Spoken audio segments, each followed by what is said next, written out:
ఏం చేస్తున్నావు మేడం? ఏం చేస్తున్నాను, చపాతీలు చేస్తున్నాను. పిల్లలు రైస్ సరిగా తినట్లేదు కదా, కనీసం చపాతీ చేస్తేనన్నా కొంచెం పాలలో వేసుకొని తింటారు. పాలలో వేసి నానబెట్టేస్తాను, పాలు కూడా వేడి పెట్టేస్తాను. మనకైతే చిక్కుడుకాయ కర్రీ ఉంది, నీకు బేసన్ కర్రీ చేయమంటే చేస్తాను.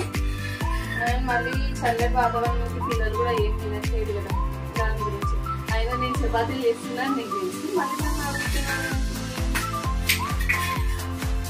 చూడండి ఫ్రెండ్స్, తెలిసి కూడా మళ్ళీ ఎలా అడుగుతున్నాడు. రాగానే టీ కూడా పెట్టేశాను. ఇప్పుడైతే చపాతీ చేసిన, తిని తడుపుకున్నా, వచ్చినా చేసిన. మా వారు కొంచెం హెల్ప్ చేశారు. అండ్ పిల్లలకైతే పాలు వేడి పెట్టేసాను, మాకు టీ. అండ్ మరి నైట్ డిన్నర్ వచ్చేసి అయితే చపాతీలు అండ్ కాంబినేషన్ చిక్కుడుకాయ కర్రీ. మరి మీరేం చేస్తున్నారు, మీ ఇంట్లో స్పెషల్ నాకు కామెంట్ చేయండి. And happy Saturday and good evening.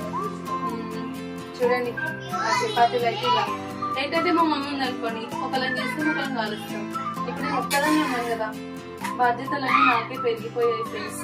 అందుకే నేనే అన్ని చేస్తున్నాను. మళ్ళీ అందులోనే ఏంటంటే మార్నింగ్ టిఫిన్ కి చపాతీ చేసుకోవచ్చు.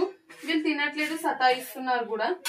అందుకే ఇంకా చపాతీలు చేసేస్తాను. నన్ను మార్నింగ్ కూడా వచ్చేస్తాయని పాలలో వేసి నేను తినబెడితే ఏంటంటే పిల్లలకు చాలా మంచిది. మీరు కూడా తినబెట్టండి. చాలా మంది, నేను చిన్న ఉన్నప్పుడు మా పిల్లలకు కూడా ఎక్కువ చపాతీ పాలలో వేసి తినిపించే వాళ్ళము. అయితే చిన్న పిల్లలకు చపాతీ తడుతుంది కదా అంటారు కదా, నేను మిక్సీకి వేసి మరి పాలు పోసి తినిపించేదాన్ని ఫ్రెండ్స్. ఓకే, మరి మీ ఇంట్లో ఏం చేసుకుంటున్నారో నాకు కామెంట్ చేయండి. ఎనీవే మళ్ళీ కలుద్దాం. Bye bye, see you.